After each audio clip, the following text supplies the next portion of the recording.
Hey plot twisters, and welcome to this week's cocktail that goes hand in hand with the book that we're getting ready to review called Mailman. This week we are making a cocktail called the Postman. Postman actually alludes to special delivery, which is what's going to happen on today's episode of the delivery of Mailman and also the delivery of this drink. So we're going to start by adding 2 ounces of vodka to a shaker full of ice, 1 ounce of peach schnapps, the juice of a quarter of a lemon wedge, and a couple splashes of simple syrup, about a half ounce.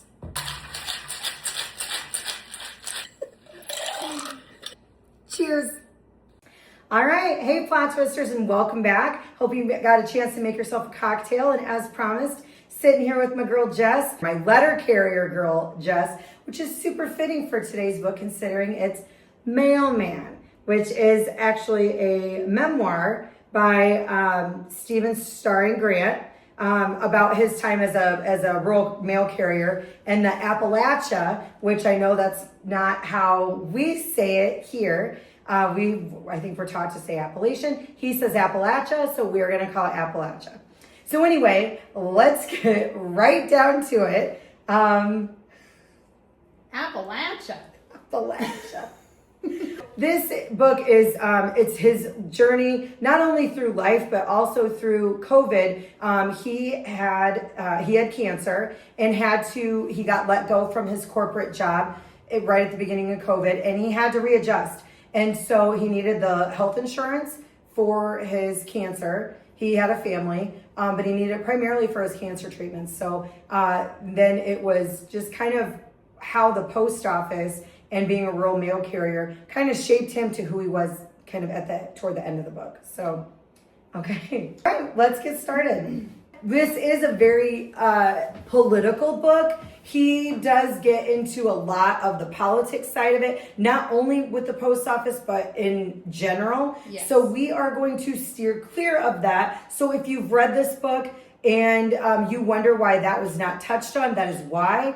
If you know Jess and I personally, you'll also know that we do not politic talk together. No. So, what was it when you first started reading the book? What was your first impression of Steve? I found him to be endearing. I thought he was kind of down on his luck. He was somebody who was going through a tough time, but he seemed kind of to persevere, because it's like, okay, well, this happened to me. What am I going to do to pull myself and my family up from this situation that I found myself in? And I liked him. A couple of the main points of this story and that we're going to refer back to a lot is going to be perseverance and resilience. My first impression of him, though, was not admiring his perseverance and his resilience. But so in the very beginning, when he starts delivering the mail, and he's like, oh my, and he's a cusser. Okay, he cusses a lot. Yeah. I enjoyed the cussing. I know. I did too. It brought humor to the book because it really wasn't a humorous book at all. I found it very humorous. But he did bring some humor to it. But my first impression when he got in the mail truck and he's like, oh my God, there's a brown cardboard 3 foot by 6 inches deep package from wherever in Little Rock, Arkansas. I knew exactly what it was. And then he starts going on about these swords, and I'm going, nerd alert, nerd alert. Yeah. Yes. So my first impression was it maybe the perseverance at first, but then I'm like, oh gosh, what are we about to get ourselves into? Yeah, he's a nerd, and the guy he delivered it to was a nerd, and they had like a nerd convention. Yes, and then he made him open the package in front of him. Adorable to me. Like, I thought that was cool. That brought joy to his day for him to relate to this guy that he was delivering something to. And he asked a lot of his customers, like, what's in this package? Which I would never do that. Yeah. He's like, well, nobody's told me to fuck off yet, so I just keep asking them what's in their package. Because you being a mail carrier, I've heard lots and lots and lots of stories. And so as he was telling this story, I even texted her at one point, I'm like, I feel like I've heard these stories all before, only in a different atmosphere. And so, but he had a way of bringing a humorous light to something that he did not find humorous at all. Right, yeah. Well, and that's how it is in real life, because you kind of, with every job, not just being a mail carrier, you have to like find joy in something you're doing. So him and this guy's nerdy connection about a sword is like, okay, cool. That makes my day. So Steve takes us kind of on a journey about perseverance and resilience and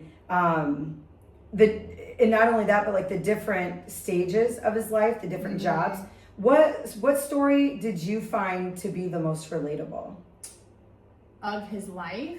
So I found his life to be really kind of strange because, so not only had he talked about that he had been shot previously, his dad was shot during the Virginia Tech shooting, bombing, school shooting. It was a school shooting at Virginia Tech College. Yes, he was a professor, right? Yes. So his dad was a college professor during that Virginia Tech school shooting, and his dad had PTSD from that really bad. But then also Steve had been shot. But then they're down in the South, and so there's a lot of guns. Like everybody in the South carries a gun. That's kind of sounds like. I liked when he first went in for training. Statement. And that little lady. Yes, but they're like, whoever was starting it was like, okay, in Virginia, it's okay to carry a gun in your car, but you cannot have a gun on federal property. Right. And then he's like, does anybody need to go move their car? And the whole class was like, everybody but Steve went out. Everybody but him. And before that, I think her name was Jackie. Yeah, and she goes, do you think I should tell him about the pistol in my purse? He's like, no, don't bring up the pistol in your purse. Yeah. And so I did like how he did reinvent himself over and over and over again. I actually love, in the end, I did love this for him because it made him a completely different person than what he was when he came from corporate America. Right. And I liked how he didn't like look down on the job and be like, eh. Yeah. It was just like he kind of embraced it. He's like, he was very patriotic. Like he really took when they went through training and he took the oath, which is something that we have to do when we start with the Postal Service, and he took that very seriously and was like, I'm helping America, I'm doing my part. And people do tell, even me, like when I'm out delivering the mail, they say, thank you for your service. And it's like, I didn't serve my country. I didn't do any of that. But people do, like he's working for the federal government, and he took it seriously. I mean, he did. Well, in that specific part in the book, when they did thank him for his service, he walked away and was like, I feel unworthy of that comment. Yes, and yes, and he's like, I haven't done this. I don't risk my life every day, which I thought was a little contradictive because earlier in the book, he had talked about how like all of these different scenarios and all these things that you do or don't do as mail carriers, rural mail carriers don't have to wear uniforms, but he would wear the top just smart. He would wear the shirt just so people knew that he worked for the post office so he wouldn't get shot, is what he said. Yeah. So yes, he did say, I don't risk my life every day, but earlier in the book, he did kind of make it seem like you kind of do. Kind of sometimes, yeah, depending. And it's a good thing because that one situation, he was out in the middle of nowhere in the Appalachian Mountains, and those guys pulled their guns on him. Do you remember that? Oh, yeah. Yeah. He's like, I'm the mailman. Yeah, I just listened to that this morning. Oh. What personality trait do you think helped Steve navigate the challenges that his life kind of threw at him? I would say humor was probably helpful. That's a good one to have. He definitely did find humor, like I said earlier, where maybe sometimes humor wasn't always what you thought was going to be happening. Right. But I felt like his humor was very dry too. He wasn't like over the top funny. He wasn't like stand up comedy funny. Well, he was just dry and like, like, oh, here's this guy and the sarcasm. Have a relatable situation because we like this sword. Oh, today I'm delivering a dildo. Like there were different things. Like there were different things that he. And then he's like, if you don't think we don't know what's in that package, you're wrong. That is absolutely true. Oh my gosh, Steve, stop it. There was kind of a lot of, I felt, surprising moments in his life. Not only just the challenges, but going from corporate America to this, to being a rural mail carrier, like it was just such a a crazy challenge Right. to where even in the book in the beginning when he gets out, or no, not in the very beginning, but he's out on his route and he says that for like the first 2 months that he was there, that's the probationary period. Right. And he's like, people don't even talk to me because they're like, well, if he's here in 2 months, we'll talk to him. We But do have a high turnover rate Yeah. in the Postal Service because it's a difficult job. Yeah. It's not easy. Yes. So then I thought it was kind of humorous too when he's like, we don't just deliver the mail. Then he goes in and he very vividly describes the mail sorters Yes. and the slots Yes. and the this. And some people find that interesting. Mail carriers, Yeah. leave in the comments below if you find that interesting. There are people that think that the Postal Service is like very Americana and they really wonder how it works. And they're like, I don't, like some people. Then they should read this book. They should read. That would be the people that this book would definitely appeal to. Yes.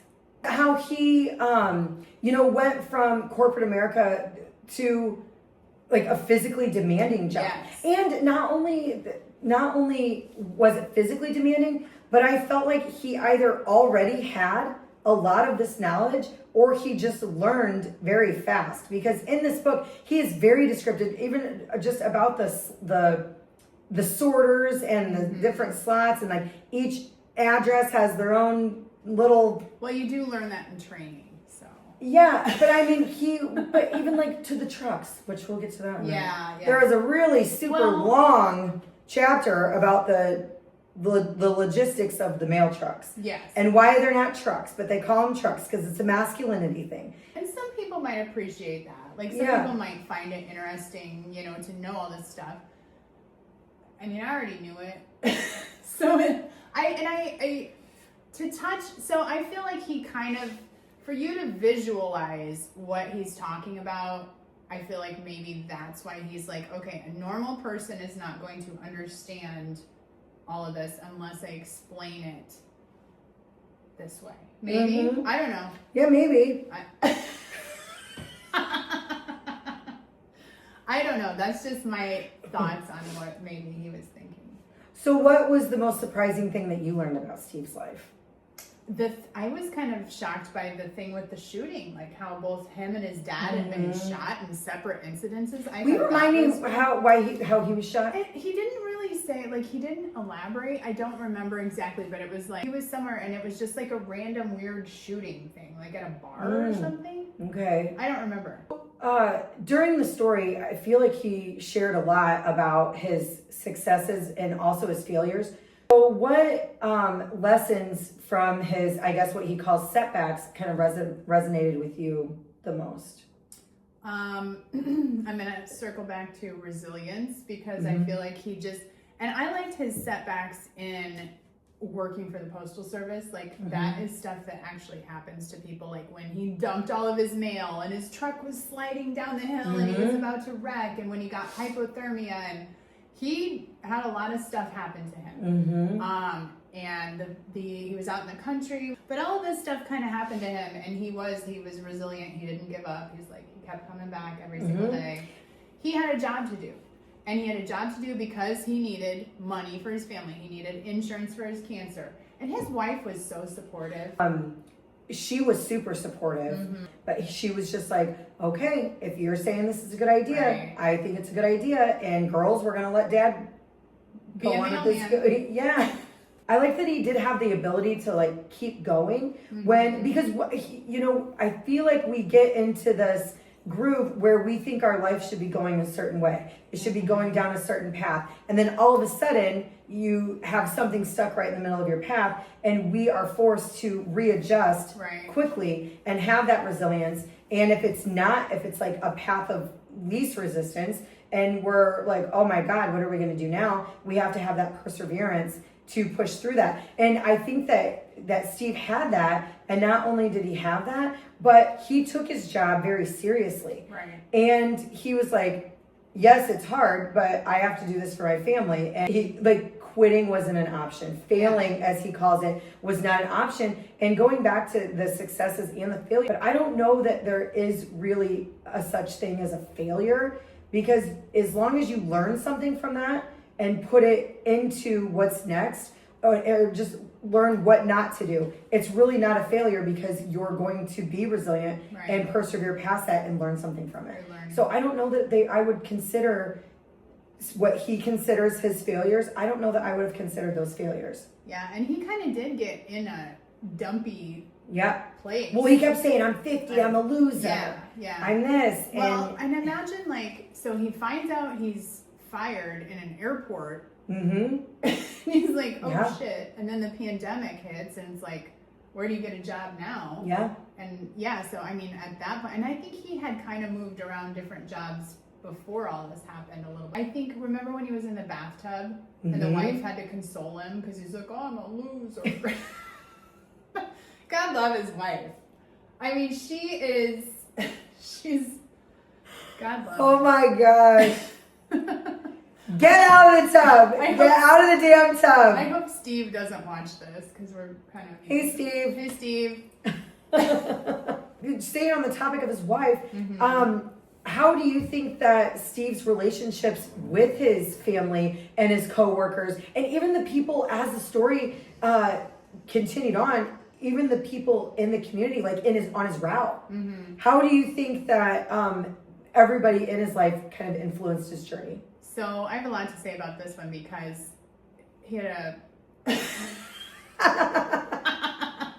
he had a very, what I would say, tumultuous relationship with his parents. Mhm. But I thought that him taking this job, what touched my heart was when he took this job and then he just randomly stopped into his parents for pancakes. Do you remember that? Yes. And that was sad to me because shortly after that, his mom passed away. Mhm. And then his dad, they both were having kind of health problems. And so it was kind of a sweet thing that happened that had he not taken this job would not have happened.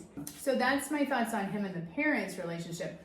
I really liked when and some people might find this questionable, but I really liked when he took his daughters to work.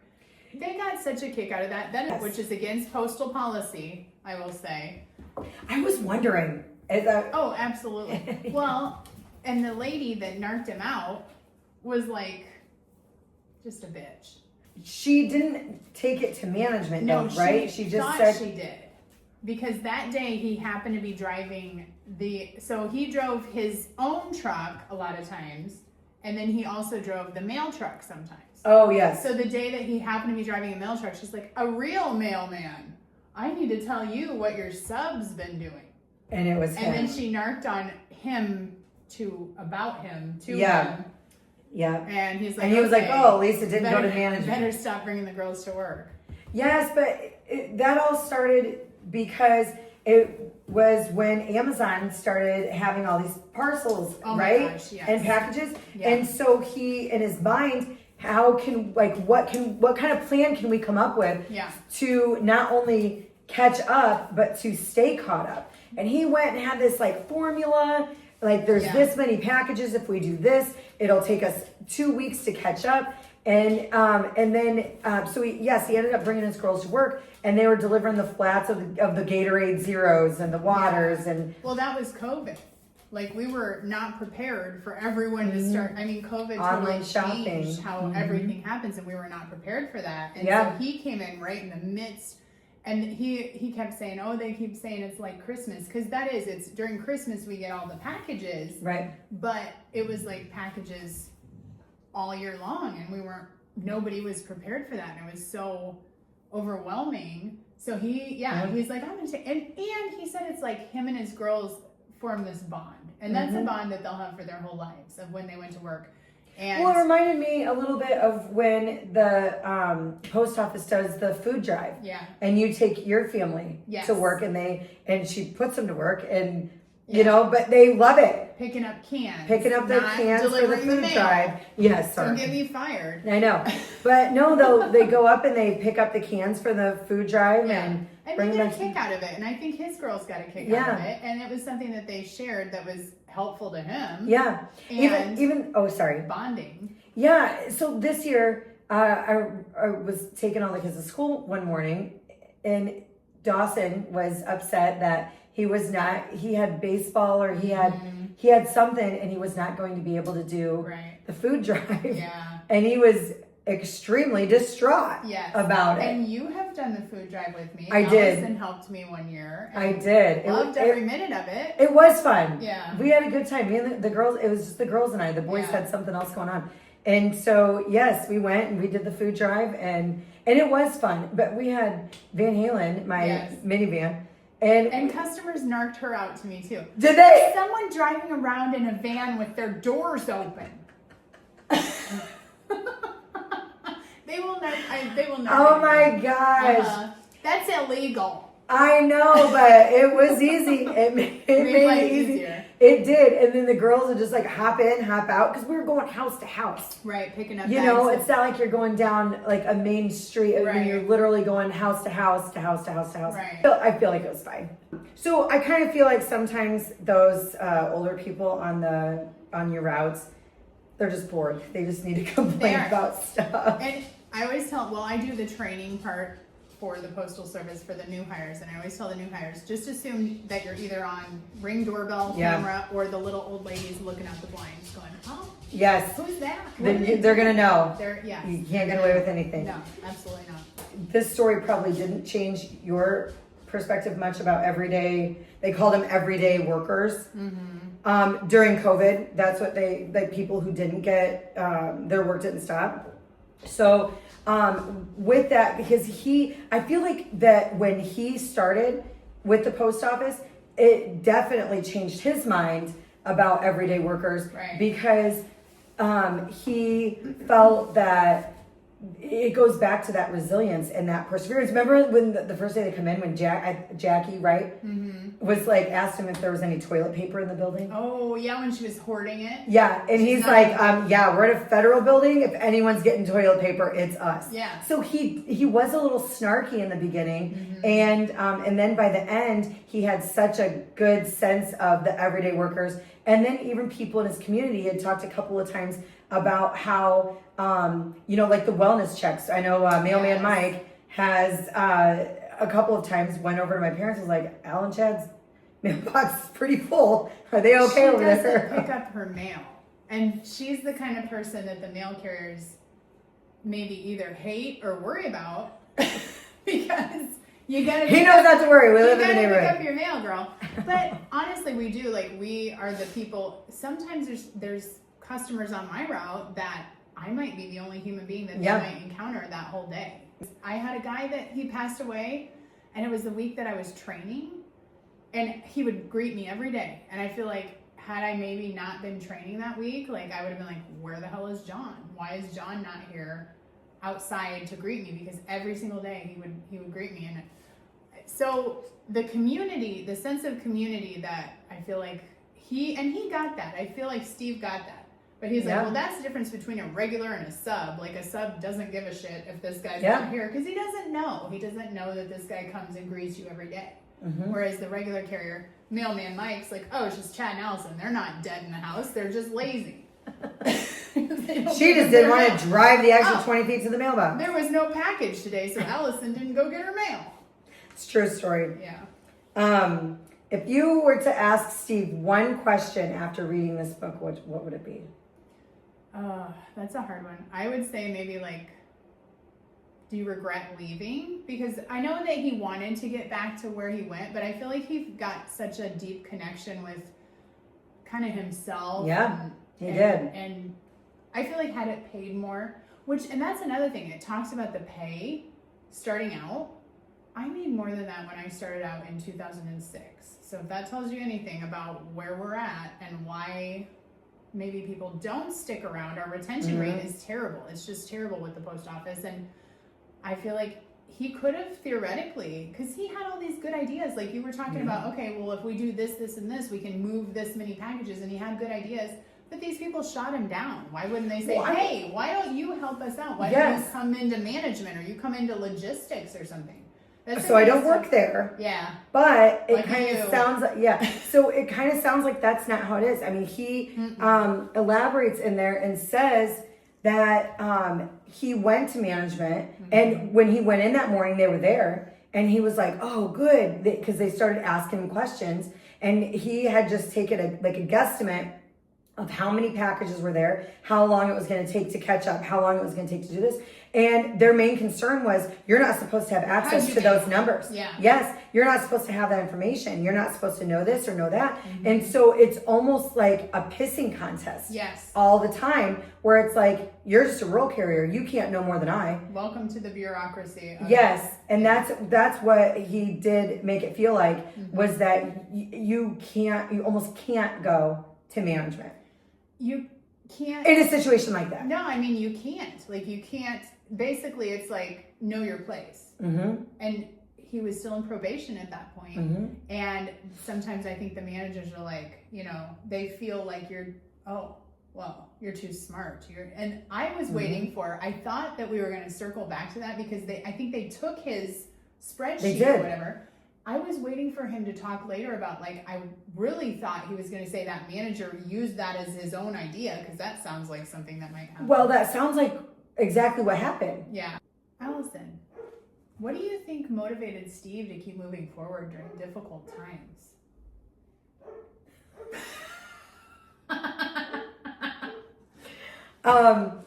That's funny. I would say his family. He knew what he had to do to make it through the time that he was in, the challenge that he was in that part of his life. And so, you know, that was the whole reason why he went to the post office, because he needed something during the pandemic. He needed something with health insurance. Right. And his wife supported him no matter what. His wife was so supportive. Like, she was just ride or die. Like, she was, but I feel like, I think at that time too, it was just a lack of options. Yeah. Because he would say that, you know, he went back to the small town in which he was from, and there just were not a lot of options there at all. So I think he took a situation and did the best that he could with it. Yeah. So yeah, I definitely think his family was his biggest motivation to persevere through that and keep going. Or his cancer. Like he said something funny, and that was another way that his humor, because it was prostate cancer, and he said something about my balls. He did say that. He did. Or whatever he said. I can't remember now, but was there a certain chapter that stuck out to you the most? Yeah, the one about the fucking trucks. Because it went on forever. So, here's what I would say. He's a car guy. I know. Because he talks so much about his personal vehicle, and like he named it. Yeah. I can't remember the name now. But, so LLV, as seen here, stands for Long Life Vehicle. I just say mine. It's not really my truck. The Postal Service's truck that I drive every day was made in 1989. So if that tells you what I'm working with day in and day out, I have no air conditioning. It's a tin can on wheels. I have no airbags. I have nothing. So the trucks are bad. Aww. Sad story. I know. I want some cheese with my wine. I know. I've got some. It's already cut up. But I do feel like that's why he got on such a tirade about, because they are kind of unsafe. But and he is a car guy, because what was that? He drove a Bronco. He drove an Explorer, a 1991 Ford Explorer. Okay, yeah. And so his truck, he kind of got into that. And yes, did he go overboard with the descriptions? A little bit. Maybe a little bit. So that was your favorite chapter? No, you didn't ask me my favorite chapter. You said, is there one that stuck with me the most? Stuck you right. And yes, and that was like kind of in the beginning of the book. So then when he would start talking about things that I was like, oh gosh, now if I was a mail carrier, I would probably appreciate this a little more. However, I'm not. Right. And so, not yet. I may reinvent here shortly. When I chose this book, I chose this book as a joke. We were kind of joking about it. And I said, and I don't know if this will appeal to normal people. And you're by far not under that category of normal people, but people that aren't postal. So I did question that, and now I got my answer of like maybe people that don't work for the post office might be like, not for me. Or maybe people who have worked for the post office, but or have a friend that does. No, not even that route. Not even. Nope. I mean, maybe a better friend.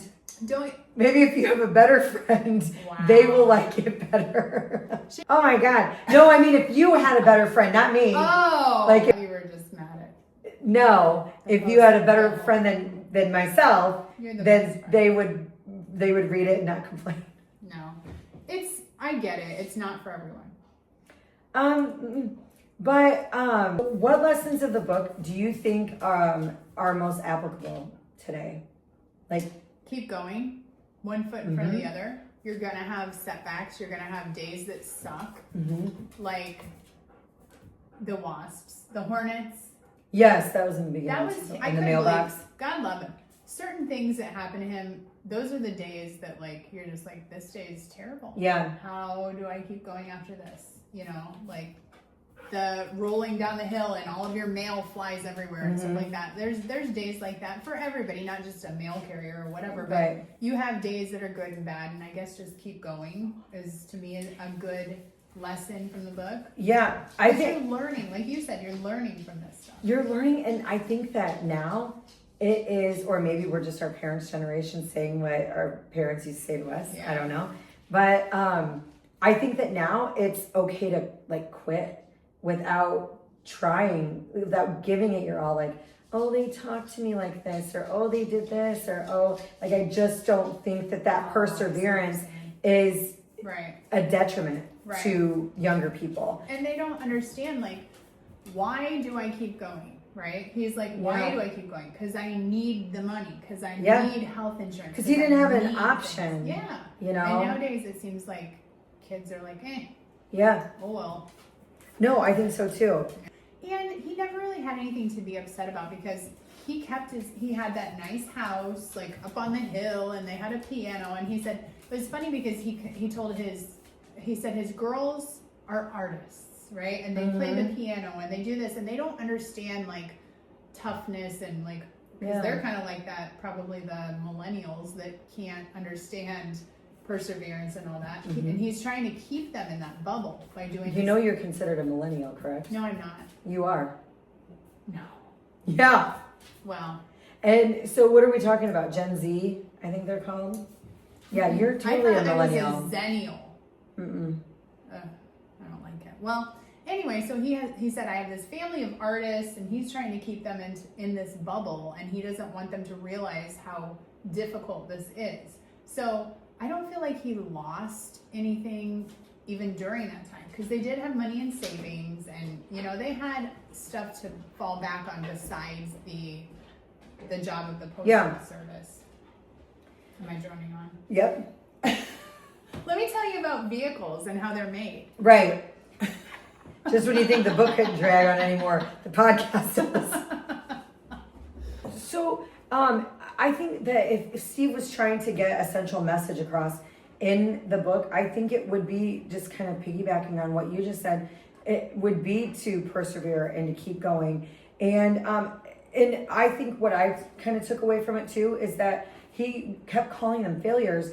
And I don't think that every setback is a failure. You know, like I said, if it's something that you can learn from, persevere, and have that resilience, then I don't think, then it's just that. It's a setback. It's not necessarily a failure. Yeah. And he was a very, how do you say it? Like he was an odd character. You know, like he had such a complicated relationship with his parents. He had kind of a complicated relationship with himself. Like I feel like he was kind of one of these numbers, and his weird spiritual thing. Ah! Jesus. I wanted to bark at you once.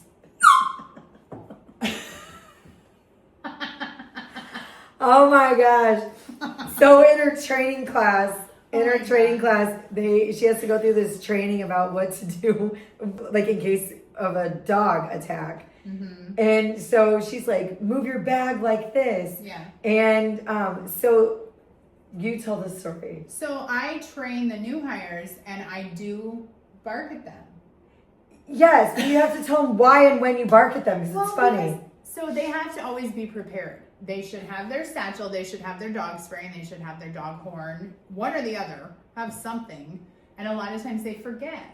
So as they're delivering the mail, we do a mock delivery of the mail, and they forget something. So I will bark at them and do what Allison just did. Like I said in the very beginning, just to bring it back full circle, is in like tough times like that, he did still find a way to add humor to it, which I appreciated that. And cuss words. And cuss words. Yeah. Appreciated that too. So, All right. Well, thank you for coming on. Yeah, thanks for having me. Thanks for joining us, and we'll see you next time. See ya. Oh, you gotta pinch the wire down real tight across the bridge of your nose. Well, I've tried that and it doesn't do Ever tried medical tape? When mine fog up, I use medical tape. Where the am I supposed to get that? Out of the first aid kit in the break room. The break room? Like anybody gets a break in this place. Glynis looked like she would have been at home sewing a quilt in a rocking chair with her soaps going on the TV, but she swore like a Marine with busted knuckles. This machine, I can't understand what the saying half the time. Every time I turn around, there are more boxes of macaroni and cheese and hamburger helper and every other thing because these are too big a bunch of to drive the Kroger, and I'm driving 3 hours every day to sort this because they're a bunch of this post office sucks one big donkey. Did anybody ever tell you that?